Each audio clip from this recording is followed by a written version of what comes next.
বিচারপতির আবাসস্থলের পথেই জয়রাইড, বাইকের ধাক্কায় আহত শিশু, ক্ষোভে ফুঁসছে গ্রাম। জলপাইগুড়ি কোতোয়ালি থানার অন্তর্গত যুবলী পার্ক সংলগ্ন তিস্তা নদীর পাড়ের সুকান্তপল্লী এলাকাবাসীদের একটাই আতঙ্ক, বাঁধের ওপরের রাস্তা দিয়ে ঝড়ের গতিতে ছুটে চলা বাইক বাহিনী।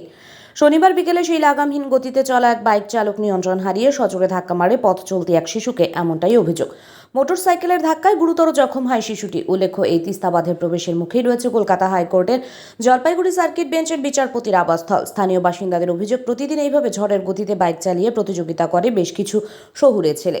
প্রায় দিনই ঘটছে দুর্ঘটনা। ঘটনার প্রত্যক্ষদর্শী শুভঙ্কর বিশ্বাস ক্ষোভ প্রকাশ করে বলেন, রোজ দিন এই বাঁধের রাস্তায় জয় রাইড করে এক শ্রেণীর যুবক, এটা বন্ধ হওয়া জরুরি। সাবধানে চালাবে, ঠিক আছে? কনজেস্টেড, এখানে ছাগল গরু বাচ্চা কাচ্চা সব গ্রামের রাস্তা যে হলো, যেটা এখানে এই যে হোটেলে যায় আর যেভাবে আসা যাওয়া করে, হ্যাঁ যেভাবে যাতায়াত করে, প্রায় দিনই অ্যাক্সিডেন্ট করে, এরকম ড্রিঙ্ক করে, প্রায় দিনই এরকম পড়ে থাকে।